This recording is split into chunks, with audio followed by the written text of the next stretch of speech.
Canal YouTube Eli Correia Oficial, o canal da saudade. Oi, gente! Peço a você que se inscreva no nosso canal. Vamos fortalecer ainda mais o nosso canal, o canal da saudade. E peço também que você mande a sua carta, escreva a sua história. Todos nós temos uma história. Eu quero narrar também a sua história. E você irá concorrer às promoções do nosso canal. Vamos nessa então? E no canal YouTube Eli Correia Oficial, o namorado da minha vida e a prostituição. Me lembro muito do seu rosto. Me lembro muito de Vinícius, embora já se passam muitos e muitos anos. Mas aquela imagem ficou guardada em minha memória e ficará enquanto o meu cérebro me ajudar. Já sou uma senhora com bastante idade. Não sou mais aquela mulher sempre desejada naqueles tempos tão distantes que passou de mão em mão. Sim, eu assumo aqui nessa carta, nessa história, que eu fui uma dessas mulheres das mais desejadas e que passou por muitas mãos. A velhice apagou as recordações indesejáveis da minha vida, e foram muitas. Mas dele, Vinícius, o primeiro e único amor verdadeiro que eu tive, as lembranças não foram apagadas. Eu jamais me esqueci e vou me recordar dele até o dia final, até o meu último suspiro, até o momento de ser chamada para acabar de pagar os meus pecados. Pecados que não foram poucos nessa minha trajetória tão atribulada. Sou sua ouvinte de rádio e também acompanho as cartas do canal YouTube. E isso há muitos anos. Nasci e fui criada na cidade de Arapongas, no norte do Paraná. A cidade estava começando a ser formada. E o meu pai trabalhava como operário de uma empresa de São Paulo, empenhada em desbravar aquela região que até então era só mato. Éramos uma família de marido, mulher e 3 filhas menores. E a vida era muito dura mesmo. Quando eu tinha 16 anos, comecei a namorar Vinícius.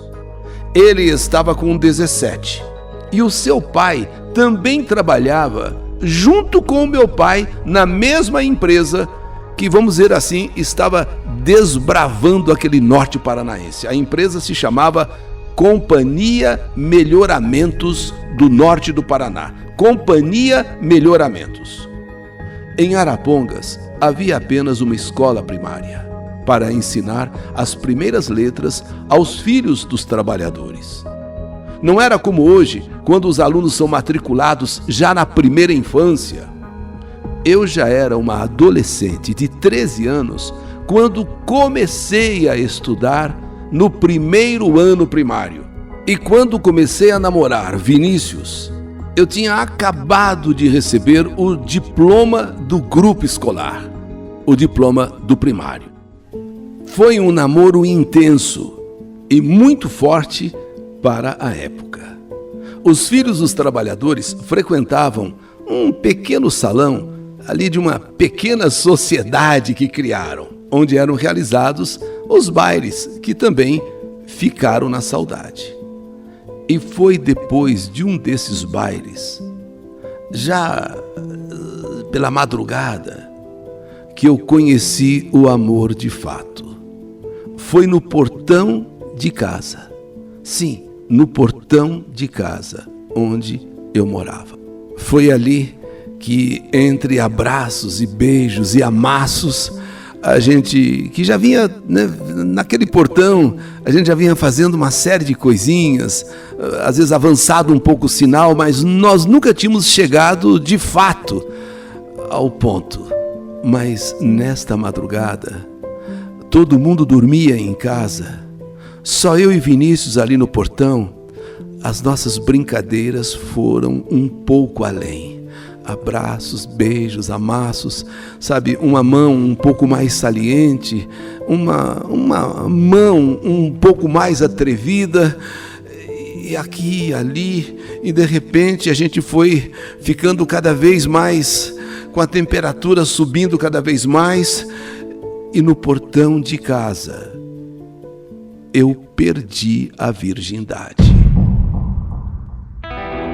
E perdi também a paz, porque fiquei grávida. Eu engravidei. No auge do desespero, eu fui levada por uma amiga da minha mãe a uma mulher que fazia as coisas, fazia abortos, sem que meu pai soubesse. Deus me livre se meu pai soubesse. Deus me livre se meu pai soubesse. Então, diante daquele desespero de ter engravidado sem ser casada, imagine para a época o escândalo, e ainda no portão de casa. Então eu não tive saída. A minha mãe, só de imaginar que meu pai ficasse sabendo daquilo, então essa amiga da minha mãe me levou para essa tal mulher, e ali eu abortei. Mas não demorou muito, cidade pequena, para que a notícia corresse de boca em boca, até chegar aos ouvidos do meu pai.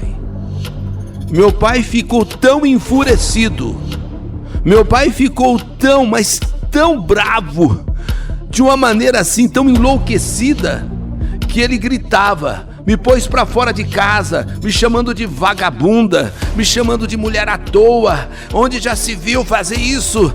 Isso é um absurdo, isso é uma pouca vergonha, no portão de casa. E ainda pior, ainda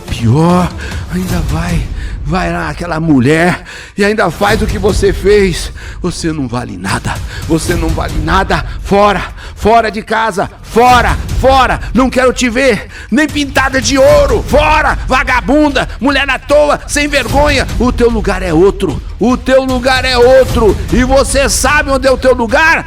É na zona! E me botou pra fora, a toque de caixa mesmo, como diziam. E teve então início a minha peregrinação. E como para cumprir como uma sina aquilo que o meu pai falou, uma mulher à toa, uma mulher de zona, foi exatamente para esse lugar que eu fui. Cheguei em Londrina, ali mesmo na região, com uma velha mala e o pouco de roupas que eu tinha. Eu já estava com 18 anos, portanto já era maior de idade. E imaginem onde eu fui parar. Exatamente onde o meu pai falou. Fui parar na zona de Meretrício, na cidade de Londrina. Eu ainda era tão nova e estava acabando de ser formada como mulher. Fui obrigada a me prostituir, como disse meu pai, como mulher à toa, como vagabunda. Sim, fui obrigada a me prostituir para sobreviver naquele lugar. Eu fiquei ali alguns meses e fui levada por outra prostituta para uma outra cidade, também na região, chamada Rolândia. Para a zona dessa cidade, eu fui levada por essa colega, vamos dizer assim, de vida, onde eu permaneci 2 anos. Cansada daquela vida, um dia eu peguei a mesma mala com que eu saí de casa, um pouco de dinheiro que eu havia conseguido guardar, e decidi vir para São Paulo. Com a cara e com a coragem, vou para São Paulo. E vim com a cara e com a coragem. E fui procurar um lugar para morar numa cidade tão grande, numa cidade imensa como é São Paulo. E eu encontrei uma pensão na Rua Aurora, que ainda não era tomada por Cracolândia, era ainda uma Rua Aurora respeitada, boa, não é como é nos dias de hoje, no centro de São Paulo, no centro da cidade. E a dona daquela pensão poderia ter me arrumado um emprego ali mesmo na pensão. Porém, ela disse: eu acho que eu tenho uma coisa melhor para você. Ser passadeira na casa de um político muito conhecido aqui em São Paulo. Ser passadeira para a família desse político muito influente. Então, eu que era do Paraná, não conhecia nada de São Paulo e nem mesmo esse político influente, esse político conhecido. E fui passar as roupas da família do doutor Ademar de Barros, que aí sim eu vim a conhecer. Realmente era um homem muito importante, que veio a ser inclusive governador do estado de São Paulo, doutor Ademar de Barros. E foi então que a minha vida deu uma guinada de 360 graus. Mudou como da água para o vinho. Quando menina no Paraná, aprendi a cozinhar com a minha mãe. E sempre fui considerada uma ótima cozinheira. Um dia, a cozinheira da família do doutor Ademar pediu demissão. E Dona Leonor Mendes de Barros, Dona Leonor, esposa do doutor Ademar, então precisou de uma substituta, precisava ali de uma substituta. E então eu me candidatei ao cargo de ser cozinheira ali da família. Dona Leonor, ela ficou assim meio ressabiada, mas era uma mulher maravilhosa. E ela gostava de mim como funcionária dela, como passadeira. Então ela falou: olha, faz um teste, mostra o que você sabe cozinhar. E eu fiz uma comida e ela aprovou. E ela disse: então você está efetivada como uma cozinheira aqui da família, cozinheira da casa. Eu só sei que eu trabalhei 13 anos com a família. Na ocasião, comecei a namorar o pai dos meus 2 filhos e resolvi me casar. E Dona Leonor me deu uma casa de presente em Itaquera, onde, aliás, eu moro até hoje e de onde eu escrevo essa carta.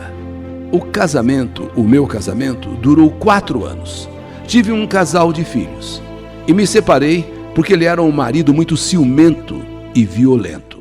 E eu já havia apanhado muito da vida e dos homens quando eu era prostituta.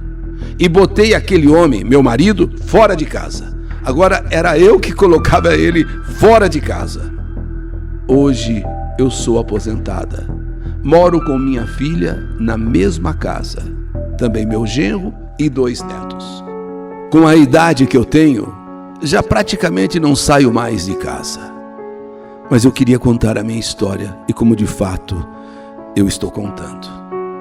E gosto das histórias que as pessoas mandam para o Eli Corrêa narrar, principalmente as histórias de amor que deram certo.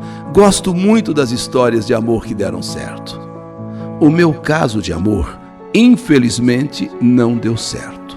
Não se concretizou de fato e acabou morrendo muito cedo ainda. Vamos dizer assim, no portão da minha casa. Mas foi um caso de amor inesquecível mesmo. Eu nunca vou me esquecer. Foi apenas um pouco mais de 1 ano de namoro, mas o suficiente para eu perder a virgindade, engravidar e mudar toda a minha vida na época para quase uma tragédia. Expulsão de casa, ser prostituta e um dia tomar uma decisão de vir para São Paulo. E aqui em São Paulo mudar minha vida. A última vez que eu vi Vinícius, acreditem, faz 73 anos. Nunca mais me esqueci do seu rosto, quando dele fui obrigada a me despedir por imposição do meu pai. Notei que ele deixou uma lágrima escorrer pela face. Mas ele também não teve coragem ali na hora de me assumir. Fazer o quê? Essa é a vida.